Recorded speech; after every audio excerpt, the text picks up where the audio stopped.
The year is 1970, and Daryl Brosley, 7 years of age, from Boston, Massachusetts, had long wondered about the mother who vanished when he was only a child. Once a bright student and a loving son, Mary Jo Brosley, aged 33, mother of little Daryl, had endured a long line of violent men. One picked her up during a fight and threw her down so hard she needed hip surgery, causing a permanent limp when she walked. Another was Daryl's father. He remembers watching his dad throw a drinking glass at his mother's head, cracking her skull wide open. Carrying the sorrow and sadness of the pain she endured, Daryl's mother eventually wound up a divorced alcoholic, forced to give up little Daryl and his younger sister to foster care. Eventually, over time, a great aunt took them into her home, where Daryl and his younger sister were well taken care of by their aunt. The last photo Daryl had of his mother, Mary Jo, was taken at his first communion. He recounts she showed up with a new man in town. Then suddenly one day, like thin air, she disappeared from little Daryl's life for good. Daryl started telling people his mother died in a car crash, but he always liked to imagine that she had just run off to a new life, or possibly had maybe married a millionaire. After years of pondering in his thoughts what he thinks could have happened to his mother Mary, Daryl tried his best to not think in a negative fashion, and just being positive that in hopes his mom was okay and that she had probably just left for the better. Time goes by, and now 40 years has passed by, and Daryl is now an adult at this time. And one day, as Daryl is driving to his job, he receives a call from his aunt. He's thinking, what could it be? Usually his aunt rarely calls him unless it's an emergency or she needs help with something around the house. So Daryl is thinking, oh, that's strange. I wonder why my aunt's calling. So Daryl picks up his phone and answers his aunt. His aunt answers, breathing heavily and almost seems in deep anguish and can't seem to get the words out of her chest. And Daryl says, "What is it, Auntie? What is it? Is everything okay?" "Yes," she says. I have news for you."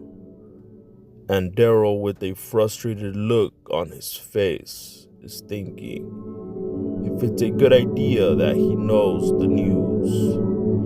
He's just not prepared for what is about to unravel. He tells his aunt, "You know what, Auntie? I don't think that I want to know. I'd rather wait until I get home so we can talk in person." So his auntie says, "Okay, well, I'll see you when you get home."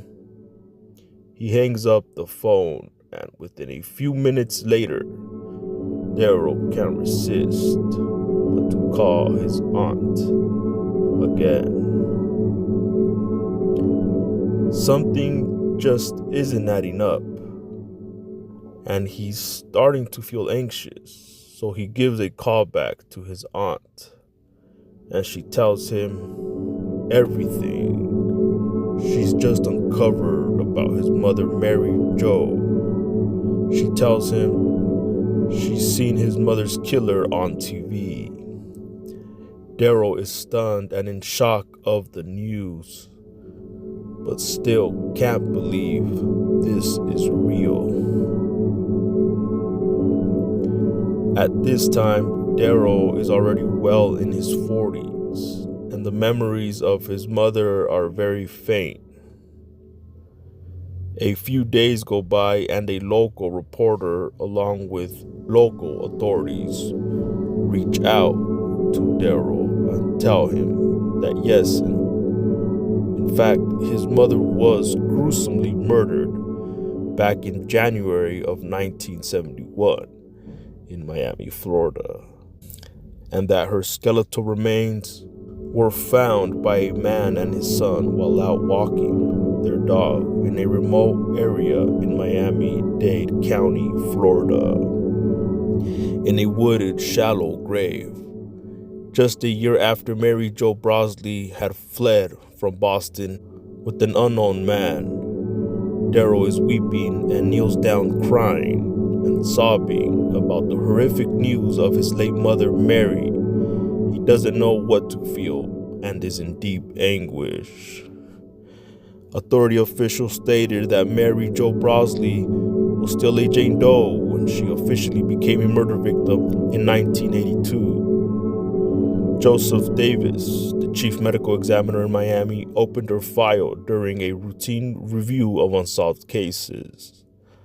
The way she had been partially buried prompted him to reconsider the manner of death. Police said it was changed from undetermined to homicide.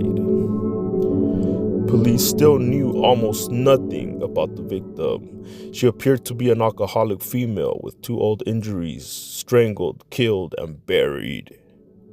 Davis wrote in a memo to police, a salon hanger on type might be considered. One day, an investigator with the medical examiner's office, a specialist in unidentified remains, picked up the file. Fast forward to September 2012, a 72-year-old man by the name of Samuel McDowell, driving an old, beat-up 1978 Cadillac Eldorado, checks into a Louisville, Kentucky homeless shelter. He gets off his vehicle, smokes a cigarette, and checks into the shelter, where the police arrive on scene and arrest him on drug charges. The police detectives trace Samuel through his Social Security payments to Louisville, Kentucky, while the U.S. Marshals Fugitive Task Force located and arrested him. As per the procedure, the authorities used DNA testing to feed his record in the database.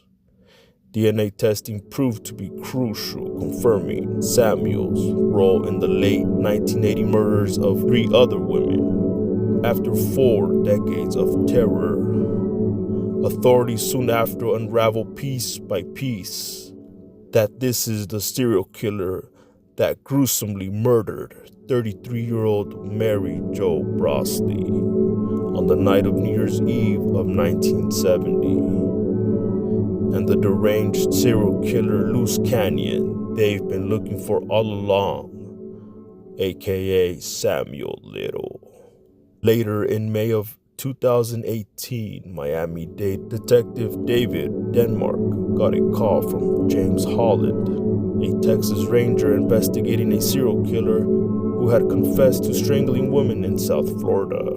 Miami detectives scored their archives for unsolved drownings and strangulations, setting on 2 that seemed to fit Little's profile. One was a white, mentally disabled sex worker named Angela Chapman, who died in 1976. The other was Mary Jo Brosley, the mother of Daryl. Samuel Little, then being held in a county jail in North Texas, agreed to meet Denmark in exchange for a pledge not to use his confessions to seek a death sentence. Denmark finally interviewed Little in October 2018. He said it was disorienting. He said it was a disorienting experience. He said instead of an aggressive interrogation, Little required patience. Denmark learned to listen to his stories about interrupting, to laugh at all of his little jokes, to let his memories slowly unspew. Little began with Chapman, who was 25 when he said he had sex with her, drove her out to the Everglades, and tried to drown her. He took her out of the water after she passed out and brought her back to the shore, Denmark said. When she woke back up, he choked her and killed her. Then Little mentioned another murder, his very first. He said he'd met the woman at a bar in North Miami Beach, a blonde who walked with a limp. He said she told him she was from Massachusetts and that she had run away. He said he drove her to a secluded area, strangled her, and buried her remains in a shallow grave. The detective showed Little a photo of Mary Brosley, and Samuel Little replies, "Yes," he said, "that's her." Samuel Little was accounted for a total of 93 murders across different states in the U.S., making him one of the most notorious, prolific serial killers to have masterminded the FBI authorities for decades. Now 59 years old and still living near Boston, Darrell knew police had fewer tools at their disposal when his mother was killed. He also knew his mother was easy prey, but he said till this day he still struggles to understand how Samuel Little was permitted to kill vulnerable people again and again, 92 more times by Little's account. In an interview with authorities, Darrell said that it is hard to fathom. I mean, how does someone get away with that? Transient or otherwise. Jesus, he said, I can't even come to terms with that number. 93 and still many more to be discovered by private authorities, as many more mysterious deaths of these vulnerable women await to be identified, and to the concern of many more families that await a response to what happened to their loved ones remains unclear. Dying in the hands of one of the most gruesome killers, aka Samuel Little. That's the end of this story, folks. I hope you enjoyed it.